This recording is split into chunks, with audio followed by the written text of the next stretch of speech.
We admire your respect and courtesy to the Senate na pumunta ka dito. Otherwise, magkahamunan tayo dito, paisyahan ko kayo na sa pila kung hindi kayo pumunta, at talagang pupuntahan namin kayo doon para arestuhin kung ayaw nyo pumunta dito sa investigasyon na ito.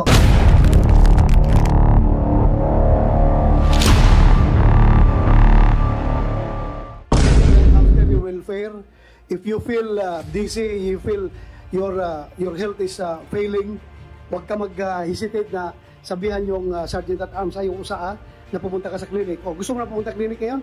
Yes, before I pass out here, Your Honor, please allow me to say something. Sige, go ahead.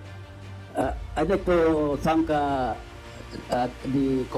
Committee on Public Order of the Senate for calling us here to ventilate the issues being charged against us. Actually, I was not initially I was not inclined to come because you know, as I said, I am already 80 years old and 82 years old, and then I am suffering from several maintenance, several illness. Mayroon rin akong BP for the last 40 years. Hypertension, mayroon din akong kidney trouble. At lalo na po, maski ngayon, Mr. Chair, hindi ko kayo papisto kasi may katarak ako, I'm scheduled for operation next month. Pero pinilit ko magpunta rito para po as compliance ng order ng Senado. Pero ang sabi ko lang po, actually, I am deeply frustrated and hurt on really what happened because I did not expect that those allegations will come out when in fact we were just doing the best for our children, especially in cultural development. Kaya po kung sakali po kung ano man po ang nangyari sa akin po, ang nasabi ko lamang po, thank you very much for this opportunity, but I will always pray that I will begin enough time so that I can continue defending my honor, my integrity of my family and the whole association. I know my end is near, but I still pray that God will give me a longer life to prove to all and sundry that we were what we were doing were for the good of everybody. Doon lang po sa amin na makita ninyo ang tunay na bayanihan as a way of life. Doon lang po kami nagbibigayan for the last many years. That's why we instituted many programs. But contrary what we have been seeing, we are just very sorry, Mr. Chair and honorable members of this body, that during the deliberation, parang sila lang po ang pinakinggan. Marami kaming gustong magsalita. And then, and most of all is, wala kaming pira na pupunta rito. Nag-utang po kami. Ang mga abogado namin, sila lang. Isa ka respond right away, na sinabi mo, sila lang pinapasalita namin. You're given enough time. At sabi ko pa nga kanina pa, sinasabi ko sa iyo, I will give you all the time. After, alam nga naman, mauna ang depensa bago ang allegations. Una natin pakinggan yung allegation bago yung depensa ninyo, di ba? Kaya nga, I felt na kailangan mong sumagot ka agad, pinuputol ko yung pinapasagot ko kayo, yung side niyo, tinatanong ko kayo. Last time po. We will give you all the time, huwag ka mag-alala. And if you say that you are doubly frustrated because of these allegations, kami din, member ng committee, we are tenfold frustrated by these allegations. Bakit ito nangyayari? Kung mayroon tayong kasabihan na kung if there's smoke, there's fire. Di ba? Hindi ba natin sinasabi na inimbento yung fire? Merong smoke, so nag-imbestiga kami ngayon dito. Kung frustrated ka, frustrated din kami. Pareho tayo frustrated. But nevertheless, na ito. So, salamat. At pinaunakan ninyo yung aming imbitasyon. Maraming salamat. Thank you po. Ang hiling po naman namin kung pwede po matapos ngayon kasi kung extend pa ito, ano pang mga schedule, paano kami makabalik po?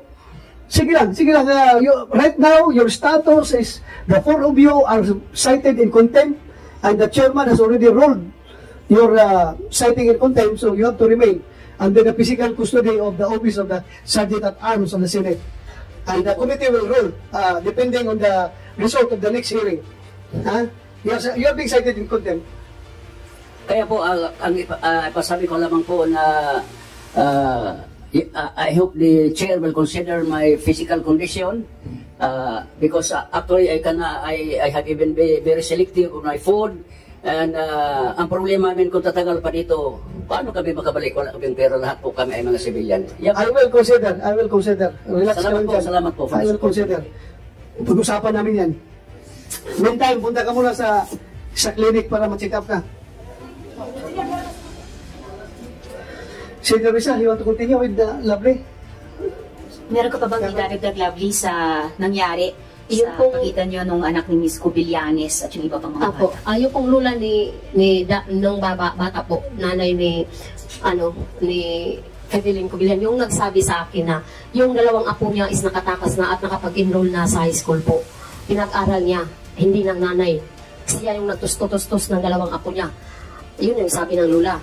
Tapos sabi ko, sinong apo to? Hindi ko po kasi yan kilala yung anak niya, personally. Yes po. At doon nakita ko yung bata. Nalaman ko na classmate yun ng kapatid ko. Classmate pala yun ng kapatid kong babae na andun ikinasali sa Senyor Aguila sa kapihan. Doon ko nalaman at nakita, ikaw yung classmate ng kapatid ko. Sabi niya, ate ko, ilang taon ka doon sa kapihan? Bago lang akong bumaba ate. Sinabi ko sa kanya, willing ka bang magsalita doon sa conference na ginagawa ng LGU Task Force? Sabi niya, oo ate, tawagan mo lang ako kapag magsisimula na. Kaya nung simula na yung investigation, nung pagpatawag sa amin ng LGU, tinawagan ko. Kung willing kang pumunta dito, kung ayaw mo, huwag kang pumunta. Pero nung simula na po yung conference po, pagkatanong ng LGU, mga hapon na yun, dumating siya. Yun ko sabi ko, willing talaga to kasi dumating. Tapos nung pumunta yung NBI May 4, hindi ko talaga siya tinawagan. Siya yung mismo pumuntak nila Jane kung nasaan na sila kasi pupunta siya at magwi-witness siya. Yun po, once ko lang po siyang nakausap. Yun ang totoo. At nung pumunta siya nung May 6, nang umiyak siya, nandun po ako doon kasi in custody na po kami ng LGU kasi humingi po kami tulong ng LGU kasi ako po, wala po kaming bahay, sir, na kasi hinaharas na ako ng pamilya ni Evelyn. Pinupukpok yung dingding, pinasasalitaan kami ng masama kasi pinilit ko daw yung apo niya, hindi na makikinig sa kanya. Yung mga anak ko natatakot po, ayaw nang lumabas ng bahay kasi hinaharas po kami ng pamilya nila. So, ayun po, humingi ako ng tulong sa LGU na ayaw ko nang maging kapitbahay yung ina niya kasi ako yung inaaway, hindi ko naman pinipilit yung anak niya na tumistigo. Ang reason pala po, nung pumunta na ako dun sa, ng safe house, sabi ng apo niya, ng bata, na pinapagalitan siya ng lula niya kasi gusto daw ng lula niya na i-recount yung witness niya, yung affidavit niya kasi nagalit yung mama niya nung malaman na kasali siya sa mga witness. Yun pong yung nangyari, Senator. Kaya yung lula niya, yung tita niya, kapatid ni Evelyn, pumunta ng safe house. Kinuha si Dana, inasak po talaga kami kasi nung unang katok niya, sabi niya, nasan si Dana? Sabi ko, nasa taas. Hindi naman siya galit. Tapos sinabihan ko yung kasamahan namin na, pababain si Dana, nandito yung tita niya, kakausapin na siya. Tapos bumaba siya. Pag open pa lang po ng door, sinampal siya ng tita niya. May video po kami. Umiyak yung bata. Tapos hakbang po paatras sa tita niya kasi natakot na yung bata. Doon yung bata umiyak at hindi na sumama kasi natatakot siyang saktan kapag hindi niya i-recount yung witness niya, yung affidavit niya sa NBI. Yung pong totoong nangyari po, Attorney, Senator. Sorry po. Okay, salamat kayo, Miss Lovely. Sa mga parents nandito ngayon, mahalin ninyo mga anak ninyo. Alagaan yung anak niyo. Bigyan nyo magandang kinabukasan. Aralin ninyo. Diba? Hindi naman po yung anak namin investment, sir. Lahat tayong parents, yan ang pangarap natin. Mabigyan ng magandang buhay ang ating mga anak. Totoo. Lalong-lalo na tayo, pareho tayong galing sa mahirap. Ako, ayaw ko makaranas yung mga anak ko ng dinaanan ko, naranasan ko, nahirap sa buhay. Kaya sana tayo, mahalin natin mga anak natin. Senator Risa? Sir, Yes. yung sinabi po ni Miss Lovely, may affidavit na po yung nanay ko nasa namin legal counsel.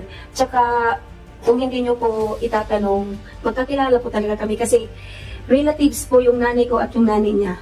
Sang po yung middle name ng nanay ko, sang po din po yung nanay niya.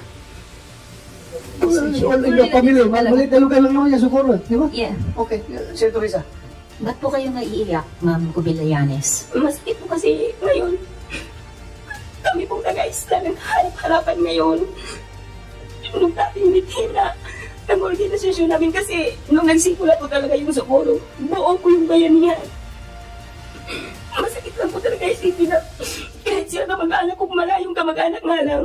Yung si Mayor, Sir Titing Sangko, si Sir Atty. Dan. Kami po ngayon ang halabat. Kaya nga po, Mr. Chair. Talagang masakit po talaga. Opo, naintindihan ko po yun. Siguro, napakaraming issue ang lumabas ngayong maghapon so far and baka matagal pa bago ma-resolve. Pero siguro kung umabot sa ganito, palagay ko lang ay dahil din yung pinaka-vulnerable, pinaka-precious na mga miyembro ng sa kapihan sa SBSI ang nasaktan, yung mga bata. Palagay ko walang komunidad na pwedeng hindi mahati o hindi mag-away-away kapag yung mga bata na ang hindi na po proteksyonan. So baka sa kanila rin po yung simula nung yung pagtigan ng pag-iyak ng lahat kung gawin natin yung tama alang-alang sa kanila. Yun, iwan ko na lang doon po sa inyo, Ms. Cobillanes. Mr. Chair, yung pending ko na lang sa DSWD, ma'am.